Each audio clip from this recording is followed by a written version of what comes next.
Good afternoon. I'm Richard Gigline, and I'd like to welcome you to the latest in our Compensation Committee webinar series titled Board Preview, What's Next for Director Compensation?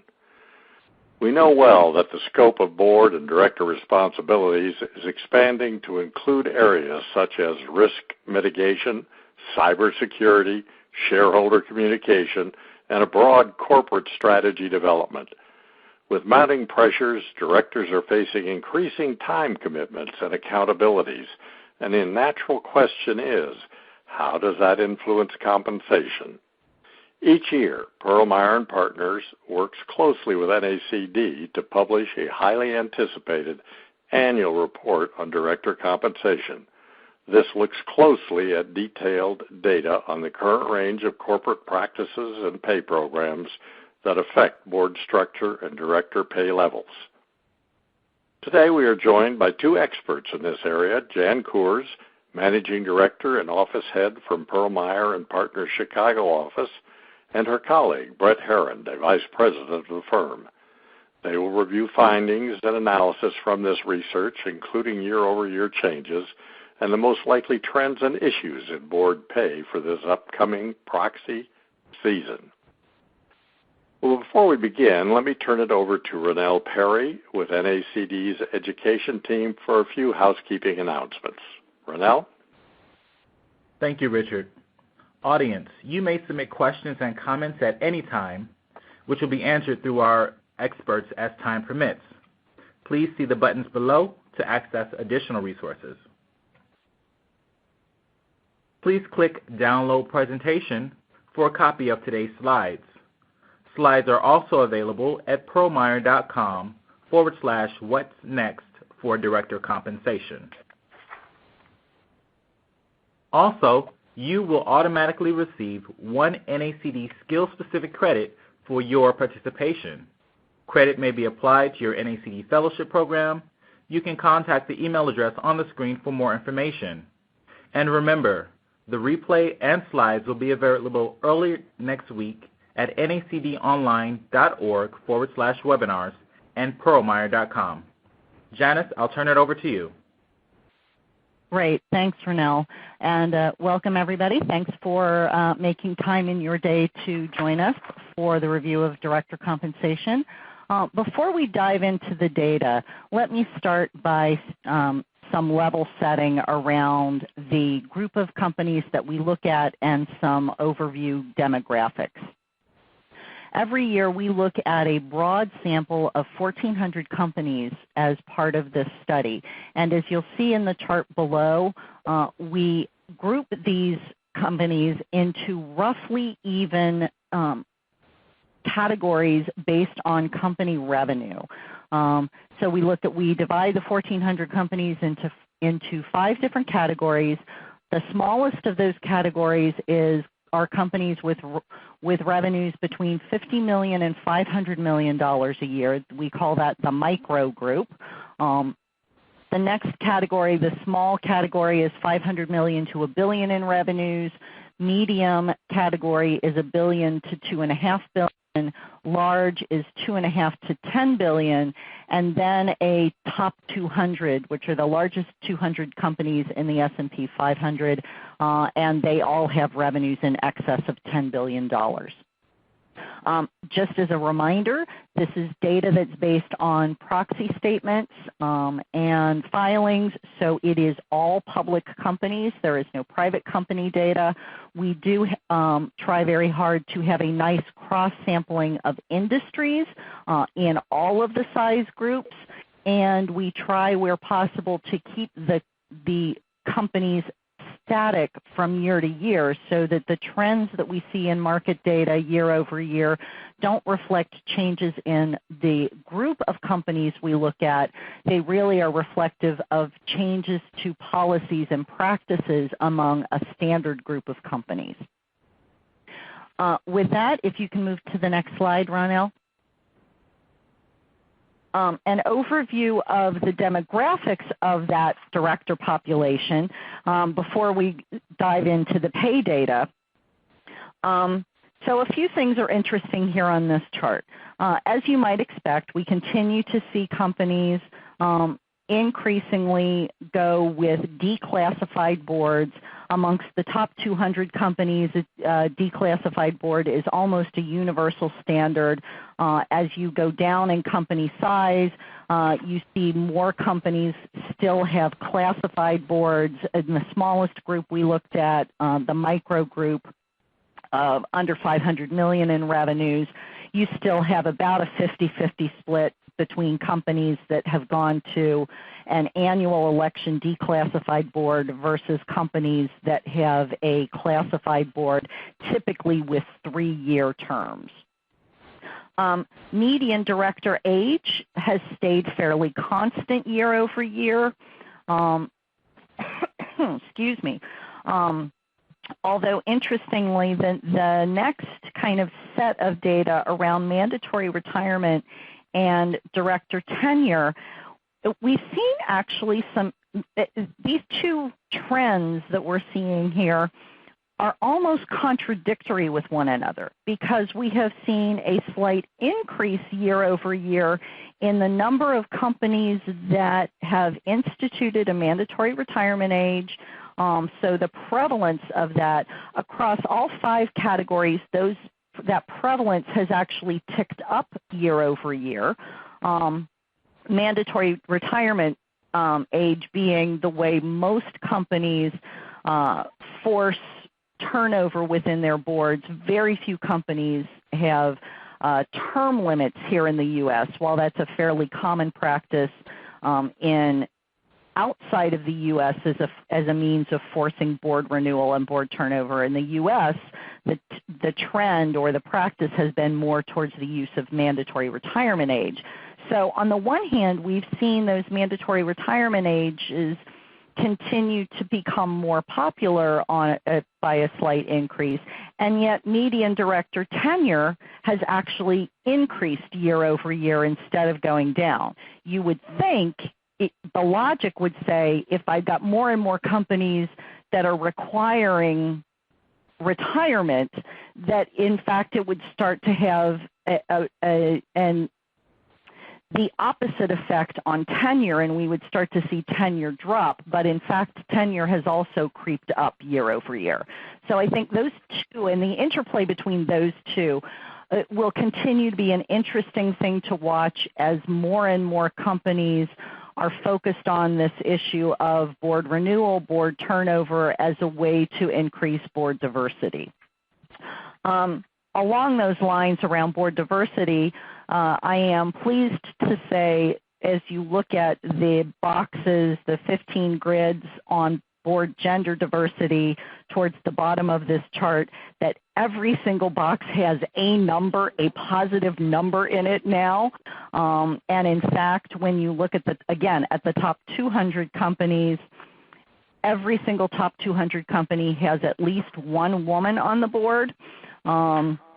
Obviously, unfortunately, the prevalence dwindles off as you get, again, to smaller companies, and dwindles off as you start to look at multiple females.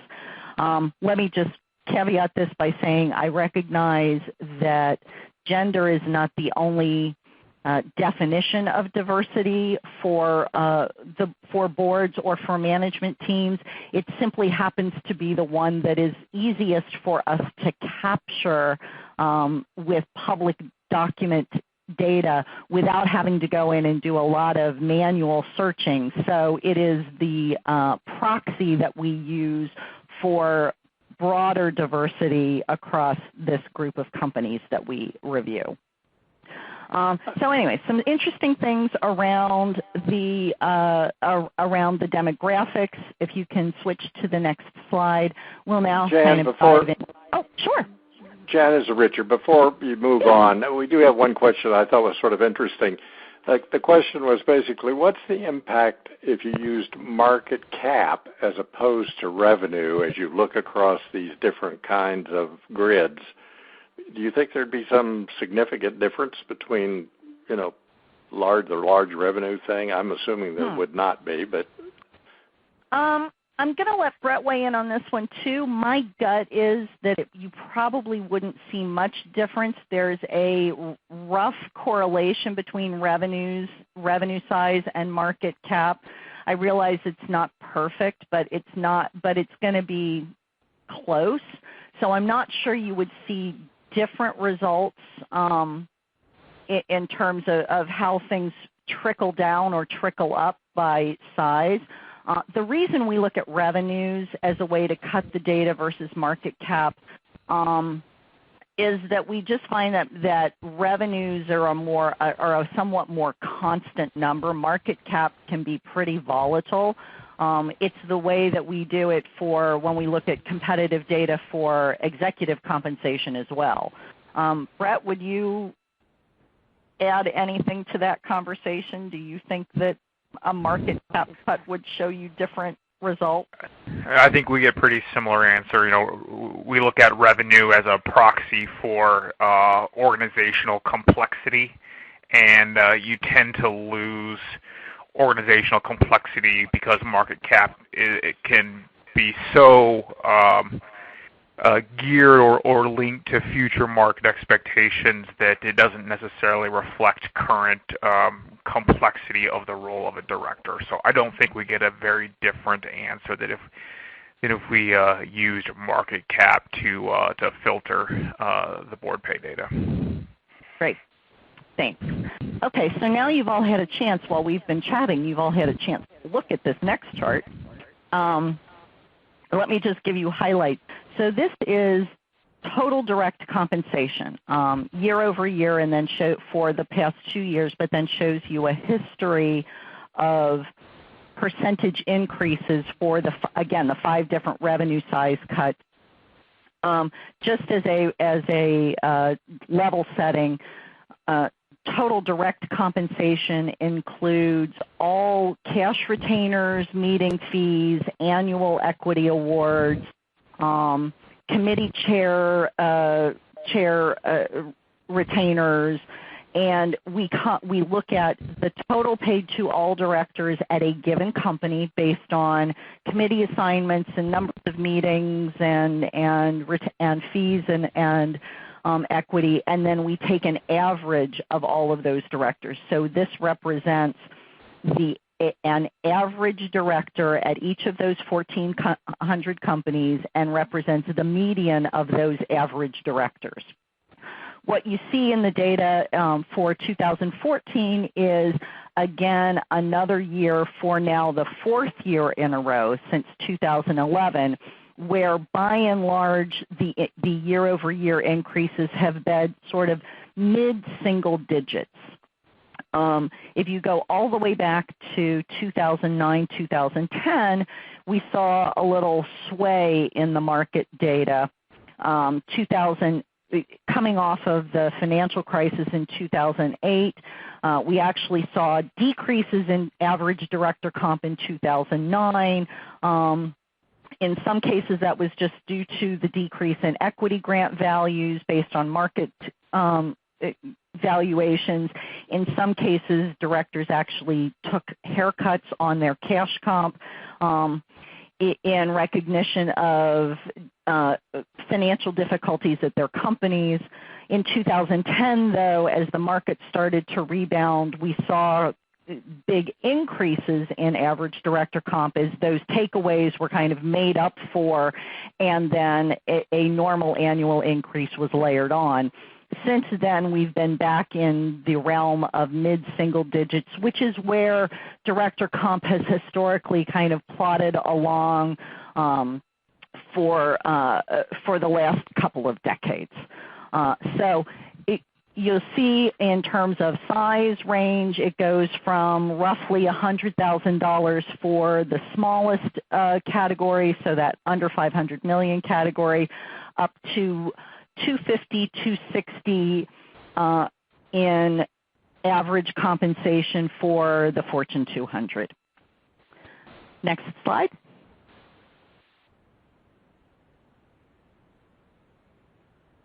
When you look at what's driving that change year over year, and this is just for the 14 to 13 change, it really is coming from both cash retainer and equity awards. So it's not really heavily weighted towards one or the other. The one place it's not coming from is meeting fees or committee compensation. And we'll get into both of those in a little bit later with some more specific slides. But essentially what we're seeing is as companies did some right sizing a while back to get their cash and equity in alignment with NACD kind of best practices, which again we'll touch on in a moment. The place where we're seeing it, so now as you see increases, the increases tend to be on average kind of evenly split between increases in the cash retainer and increases in the equity awards.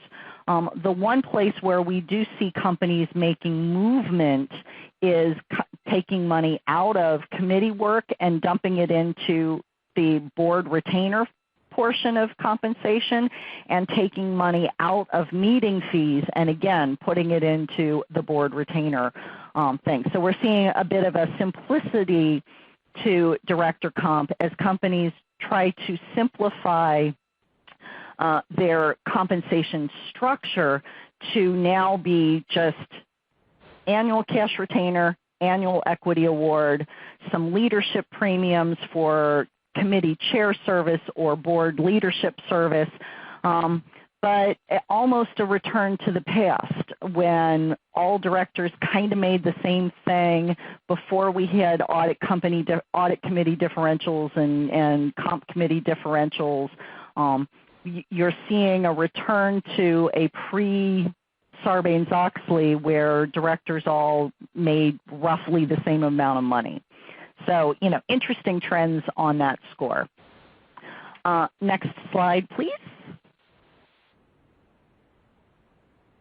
When you look at how that plays out on a pay mix basis, the interesting thing you see here is that what really drives, when you look at what's really driving the differential in the total compensation value from that $100,000 micro company level to the $260,000 Fortune 200 company level, it's really in the equity. When you look at the percentage of compensation that's delivered in the form of full value shares, restricted stock units, that amount increases substantially based on company size, whereas the amount of money that's allocated in a mixed situation to cash retainer, to meeting fees, to committee compensation, those numbers don't move a lot based on the different size categories. The big thing that increases it and that really drives the compensation package up as company size increases is the equity piece. And on that note, we're going to talk a little bit more about some specifics around that equity and how it's structured, and I'm going to turn that discussion over to Brett. Thanks, Jan. And again, welcome to everyone out there listening today. We appreciate you taking time out of your busy afternoon to listen to us talk about director pay and some of the exciting research that we're doing here at Perlmeyer & Partners. This slide looks at the percentage of companies delivering 50% or more of total director pay in equity. Now, the reason we're looking at this is that the NACD maintains a list of an inventory of leading practices around director compensation design, and one of those leading practices is around pay mix for directors, and that guidance from the NACD suggests that directors, that at least 50% of total pay for directors ought to be delivered in equity. Now, this chart looks at the multi-year history across our different size categories on the percentage of companies that comply with that NACD practice. And what we show is that at least 70% of companies across the medium, large, and top 200 companies comply with that NACD practice, micro and small at 44% of companies and 60% of companies, respectively. In terms of prevalence versus the prior year, we have small increases in prevalence at small, medium, and top 200 companies, and we have a flat or declining prevalence versus the prior year at the micro and large companies. Don't think this is indicative of any kind of trend in director pay, but it's a nice check against kind of some of the best practices around delivery of that pay. Next slide, please, Renell.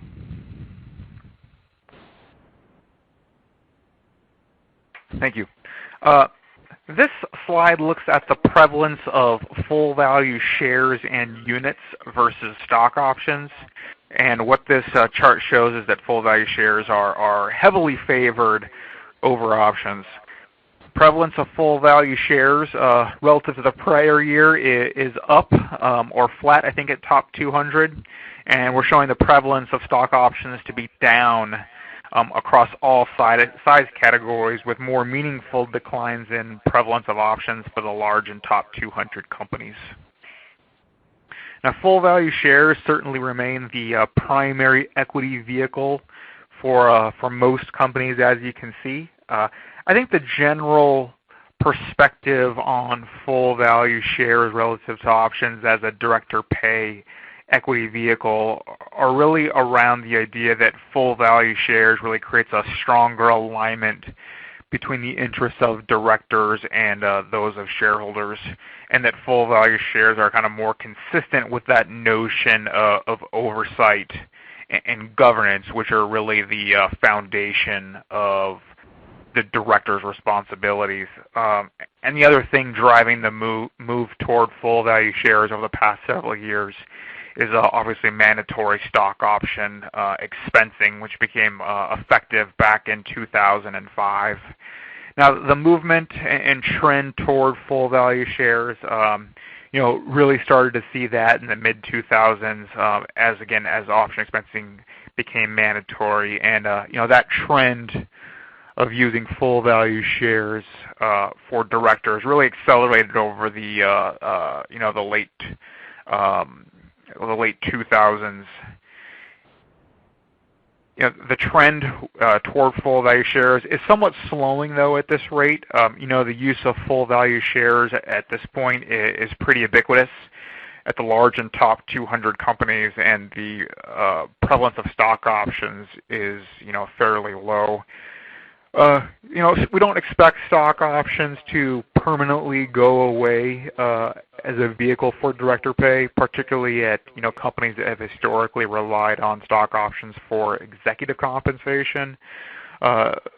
Pharmaceutical industry, for example, technology industry is another great example where stock options are a primary component of executive compensation pay. And in terms of that alignment with shareholders, stock options are an important vehicle. But just as an aside, but along the same line, one of our participants is asking, directors write a check to invest in companies where they have a board seat rather than just being awarded stock. Is this idea gaining traction? Is there any trend that would see that directors are required to invest in the company instead of just waiting until they get the grants? I think that in the director nomination process, one of the requirements of director nominees is assessing the ownership of a director. So certainly directors are expected to personally invest in the company to be eligible for a board seat. But the flip side of that, I was going to say, the flip side of that, though, is that I don't think we're necessarily seeing that trend in any meaningful way, or in terms of the amount of money that a director is investing in a meaningful way. Partly because when I think about what some companies do around diversity on their board, whether it's academics or retired military personnel.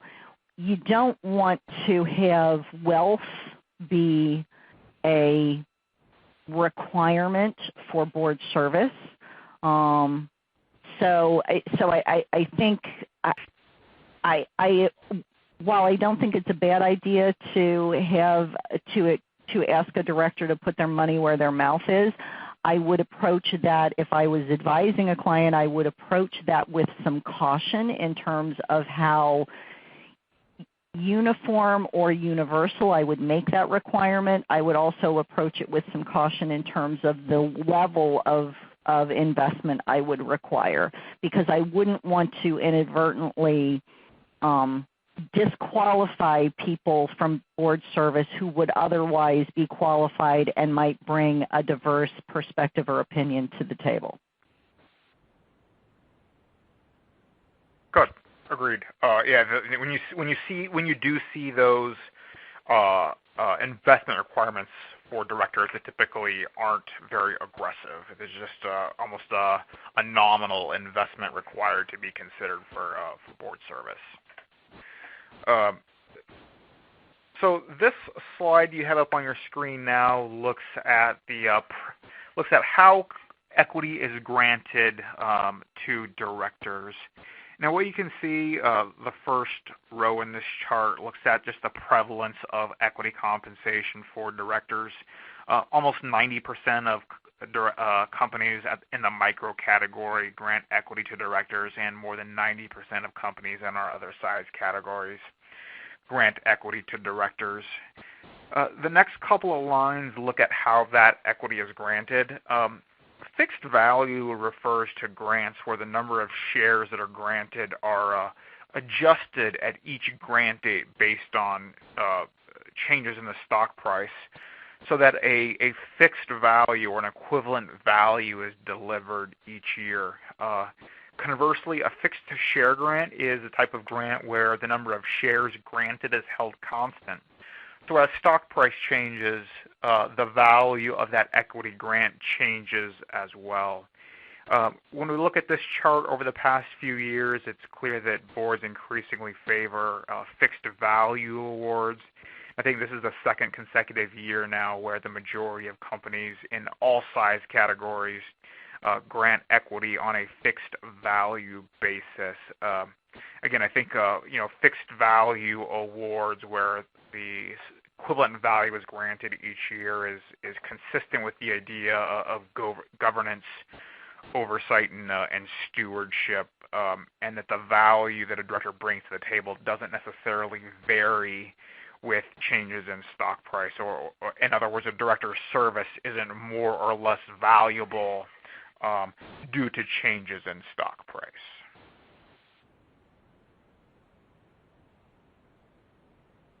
All right. Next slide, please, Renelle.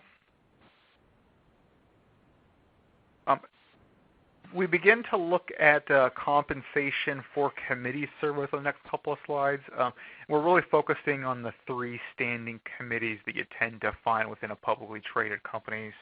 That being those being the audit committee, the compensation committee, and the nominating and governance committee.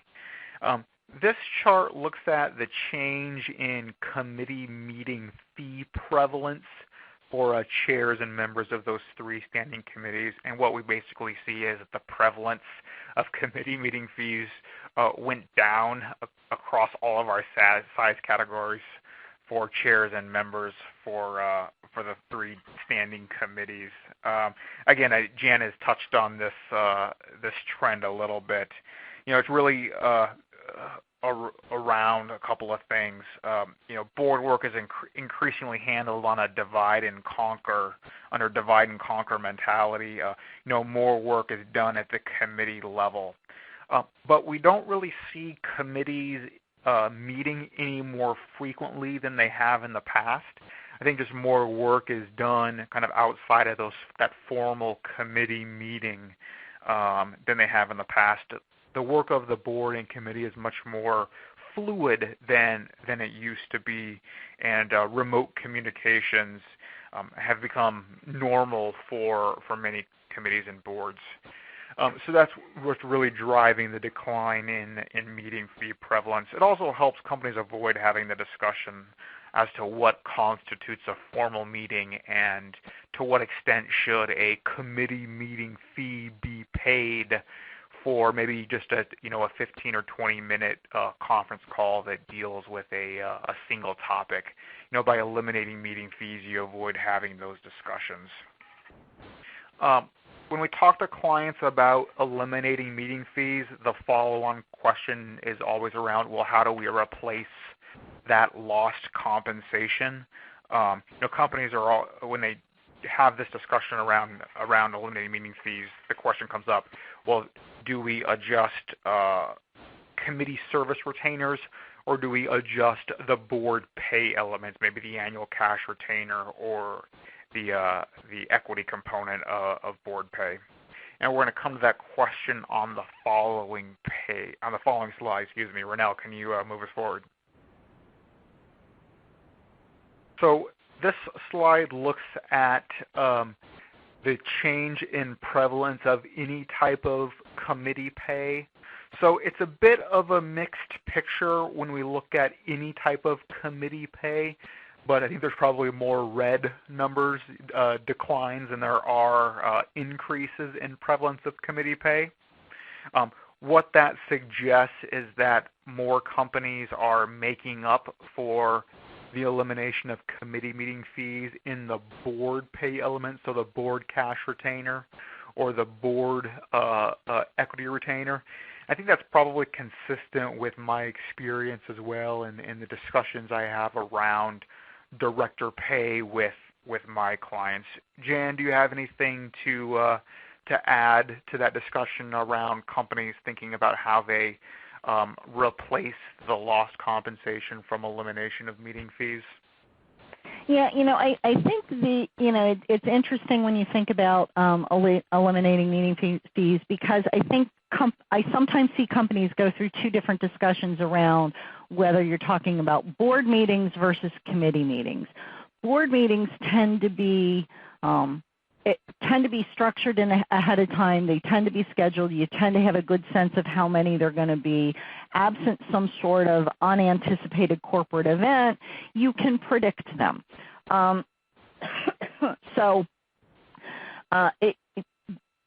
Board members seem to be a little less wary about kind of being treated evenly or being made whole for a trade-off of board meeting fees to a higher board retainer.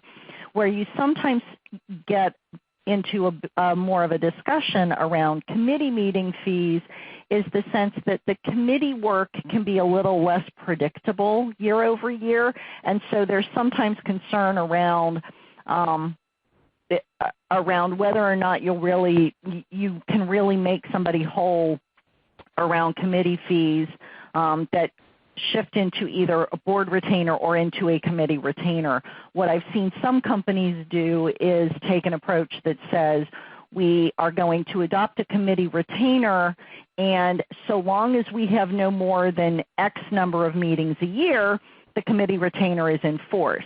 However, should we have more than Y number of meetings a year, there will be additional meeting fees paid for that extraordinary service. So I think there are some ways, if you've got a really unpredictable calendar or an unpredictable set of circumstances, there are some ways that companies can move to a streamlined retainer program that is more efficient and effective for most of the time and still give a little bit of flexibility to accommodate unanticipated extraordinary levels of commitment and time.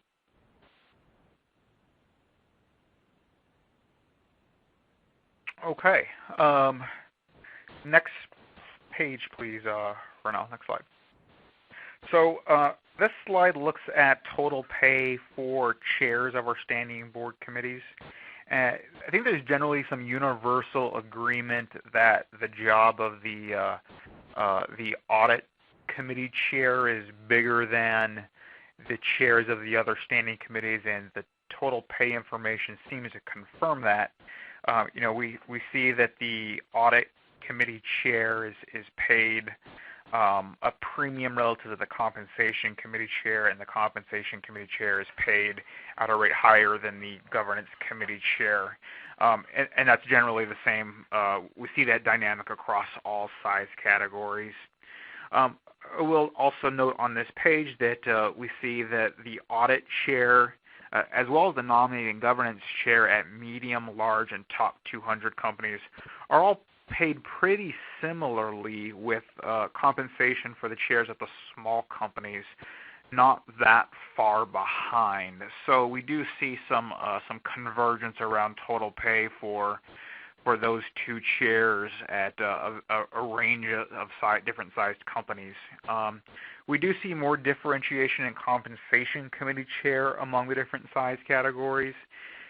Where from small to top 200 comp for the audit chair, we only have a 20% difference. From small to top 200 total pay for the comp chair, we have a 65% difference in total pay. So I'm not sure what that says about the role of a comp committee chair versus the role of an audit committee chair among different size companies. Maybe it says that as organizational size increases, the role of the audit chair isn't as different as you find when you move from a small company to a much larger company for compensation committee chairs. I'm just speculating here, but that's certainly something that I can see happening when I think about the role that comp committee chairs play at some of my smaller clients versus the role of a comp committee chair at a much larger company. Next slide, please. This slide looks at median pay for committee members as opposed to chairs, and we follow that similar hierarchical pattern where members of the audit committee are paid a premium to members of the compensation committee, who are then paid a premium relative to members of nominating and governance committee. The one thing I will note on this slide is a continuation of a trend we first observed a few years ago, where we show median pay of 0 for members of the comp committee and members of the governance committee, the top 200 companies. And the reason we see that is because the prevalence of committee pay for members of the comp committee and governance committee is less than 50% at the top 200 companies, which results in a median pay of 0 for members of those two committees. We expect that trend to continue. In general, we first start to see trends around director pay first really emerge at our top 200 companies, and those trends kind of trickle down over time to some of the other to smaller companies. So this is this is the first few years where we've seen this trend kind of emerge, so we expect it to continue to pick up steam and cascade down to the other size categories as well. The other thing I would note here is just, again, a bit of a housekeeping, that while the charts that we look at reflect the big three committees that all or most companies have, when we're doing this data, we actually look at all the compensation for all the committees. So just because we only show 3 here doesn't mean that we don't include everything else. And as a point of reference, and again, Brett, correct me if I'm misstating, but I think it is safe to say that in most cases where you've got ancillary committees in addition to these 3, the most common treatment of compensation for those additional committees would be to see their comp structure be similar to the governance committee structure, both in terms of chair and member. No, I think that's a fair takeaway when we go through the data in detail, Jan. So, agreed.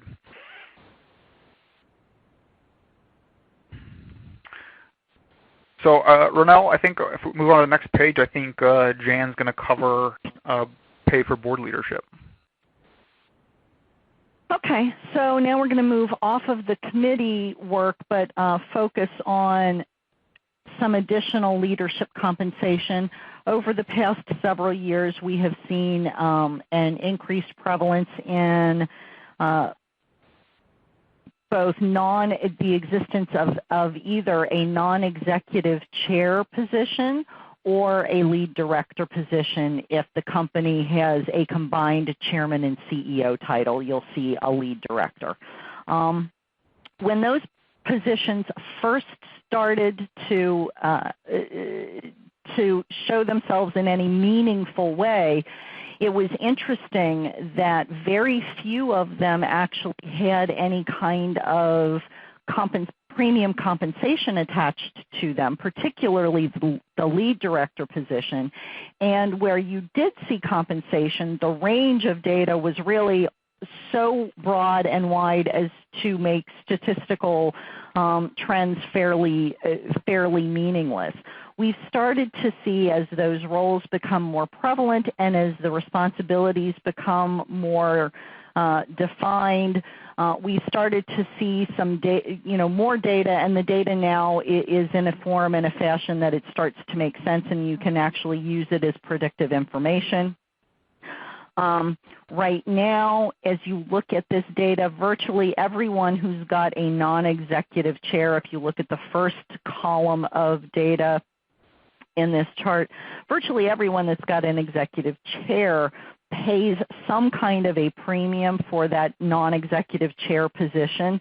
Interestingly, when you look at lead director data, while the prevalences of additional compensation for a lead or presiding director is now over 50% for all of the size categories, it is not nearly as high as you would still expect. If you think about the fact that virtually all companies pay chairs of particular committees some kind of additional compensation for serving as the chair of a committee, it is striking to me that you still have a meaningful minority of companies who don't pay any kind of a premium to someone who's got kind of the chairmanship responsibility for the entire board. So I continue to expect, while those numbers are creeping up, I continue to expect to see particularly those lead director, presiding director prevalence numbers increase over time until the prevalence of paying a lead director or something additional starts to be in the 90% number, kind of like the prevalence that you would have for paying the chairman of a committee. When you look at what those chair premiums look like, now I'm moving all the way over to the right side of the chart. For a non-executive chair position, while the dollar numbers can vary company by company and vary by size for both the chairs and the lead directors, there is some standardization around the premium. If you think about what the chair or the lead director gets as a multiple of what that average director that we defined earlier is receiving. For the non-executive chair position, it's fairly consistent along all size categories, with the exception of the top 200 where the number's a bit higher, that non-executive chair is getting a premium of roughly somewhere around 45–50% additional compensation on top of what an average director receives. The lead director role is typically viewed as not nearly as time-intensive as the non-executive chair role, and so a typical lead director premium is more in the range of 10 to 12% of of what a director would see. When you look at how those premiums are paid out, in the majority of cases, and again, I'm going to look to Brett to keep me honest on this, in the majority of cases, that premium, whether it is for the non-executive chair or for the lead director, tends to be an additional cash retainer. Occasionally you will see the premium be a combination of an additional cash retainer and an additional equity grant. That additional equity grant, far more common to see it for the non-executive chair role than it is to see for the lead director role. Not surprising given that the non-executive chair premium is a bigger number, and so you'd be less likely to deliver that entirely in cash. You would be more likely to see it be a combination of cash and equity. The lead director premium is relatively small. That tends to be delivered largely in cash. I agree. I don't know if I can ever recall seeing a lead director premium delivered in equity, but certainly I would say that for the non-executive chair, practices are probably split evenly in terms of the vehicle for that additional compensation, whether it's in cash or equity.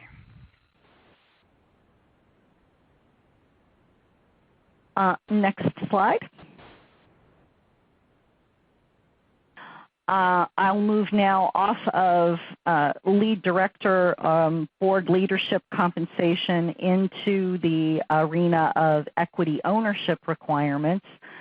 Again, as with many of the trends that we see in director compensation, we're continuing to see modest increases in the number of companies across all size categories that have some kind of a formal ownership requirement for directors.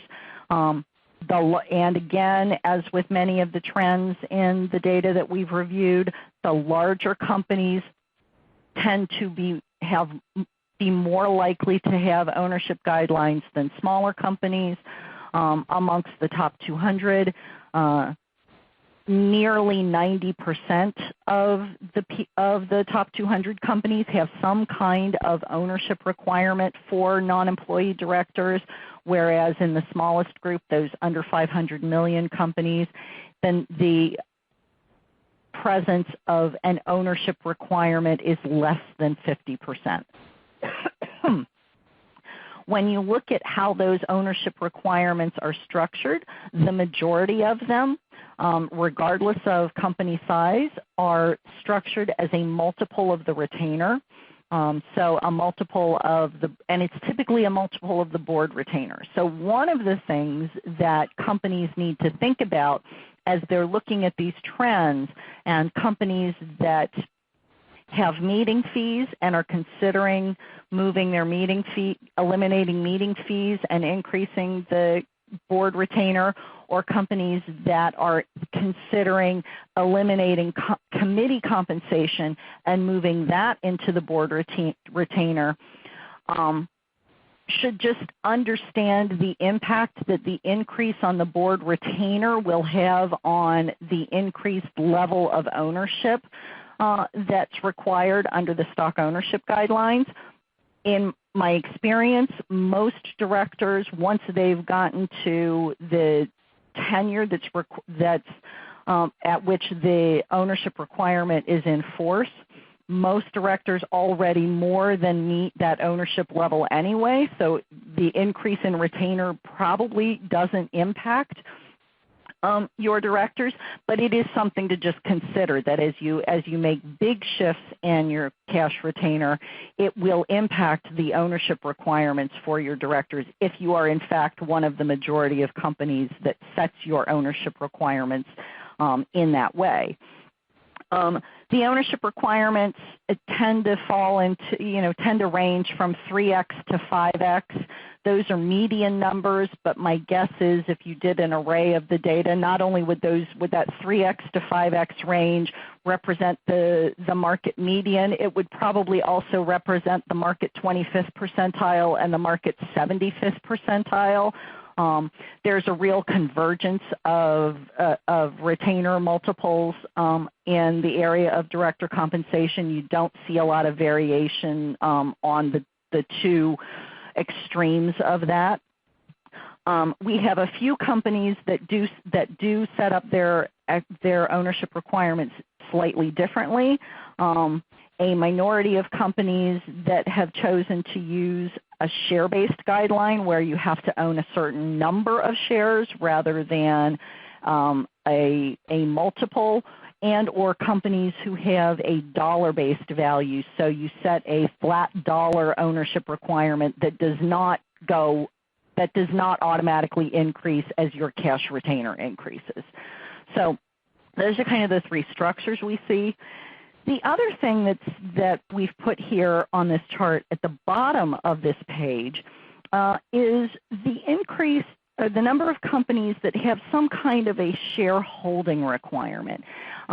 This has been a push, excuse me, from the governance community for a bit, that they would like to see, in addition to some sort of level of ownership required to get to a certain dollar value or a number of shares value, that in fact they would like to see directors have requirements, ownership holding requirements applying to all of the equity that they receive.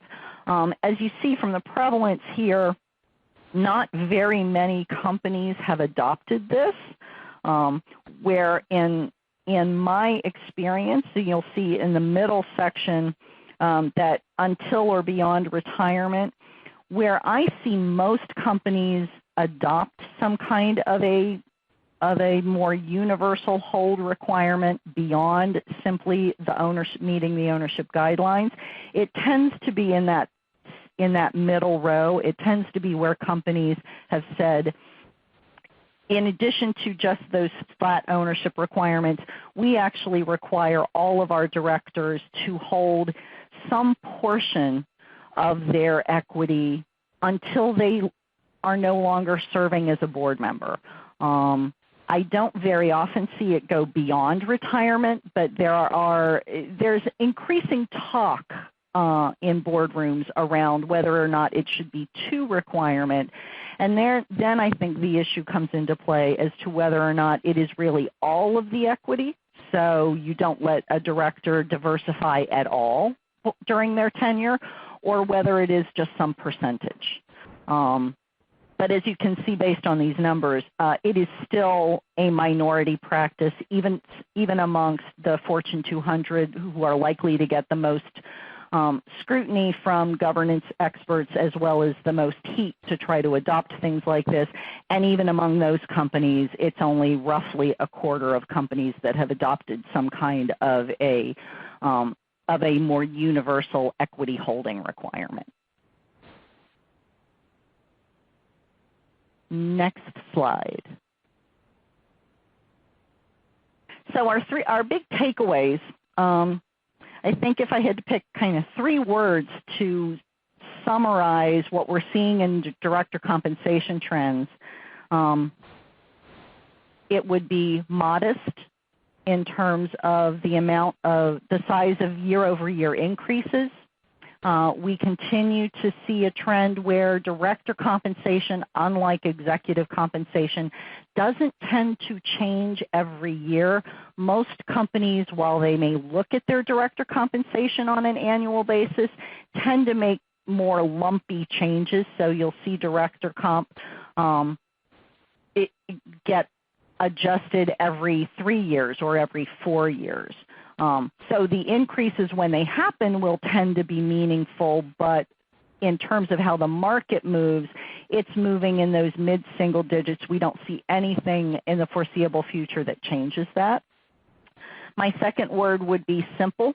And there I think that where we see that most clearly is in this trend of moving away from meeting fees in favor of equity, in favor of retainers and equity awards as a way to simplify the administration of director compensation and the way in which that compensation is delivered. And my third word would be aligned, and that is, again, we continue to see a bigger percentage of the total compensation value being delivered in the form of equity versus cash as a way to align directors with the shareholders they represent. And we see an increasing number of companies adding ownership guidelines and considering more broad ownership holding requirements. With that, we have 5 minutes or so for any additional questions. Or Richard, if there's anything you want to add to the conversation. Jan, before we move on to the questions, let me ask Renelle Perry again to come on and give us a bit of wrap-up information, and then we will move to questions and go to wrap-up. Great. Thank you, Richard. Audience, I'd like to call your attention to our next NACD and Perlmeyer and Partner webinar. It's going to be on March 12th at 2 p.m. Eastern Standard Time. It will be a follow-up to our December 16th conversation, and this conversation will be called The Age of Alignment Part 2, Getting Strategy-Driven Performance Measurement Right. So please tune in for that. Also, remember you can get your NACD fellowship credit right here by viewing our live webinars. And if you have any questions, feel free to reach out to Megan. She's our new Senior Fellowship Program Manager. You can contact her at the information on the screen. Richard, I'm going to turn it back over to you. All right. Thank you, Renelle. One question that has come in on multiple different formats that I would like to ask Jan and Brett is, all of this information you have provided, all of the data and comparatives, does any of this translate or can it translate to private companies? I'll just give some thoughts. The issues that directors are dealing with these days and the challenges associated with finding qualified director talent are not exclusive to public companies. So when we talk about things like director pay increases, and changing and evolving role of directors in terms of what's expected of them, those issues certainly impact the role of directors at private companies. So I certainly think that we can talk about a lot of the things that are impacting director pay as not being exclusive to public companies. In terms of pay levels, we certainly tend to see differences in director pay levels at private companies relative to public companies. Lots of public companies don't necessarily have the ability to kind of outsource the equity pay component the way a public company does. So certainly, private companies have to deal with a different set of restrictions around pay, particularly on the equity component. So I certainly think there are some aspects of what we talked about that are applicable to the private companies, and I certainly think we can use data from public companies to get a sense as to what might be competitive in terms of pay levels for private companies. Thanks, Brett. Interesting question on the diversity aspect of the presentation.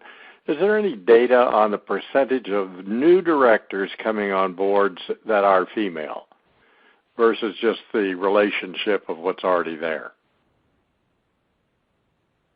Well, certainly we don't have that data. I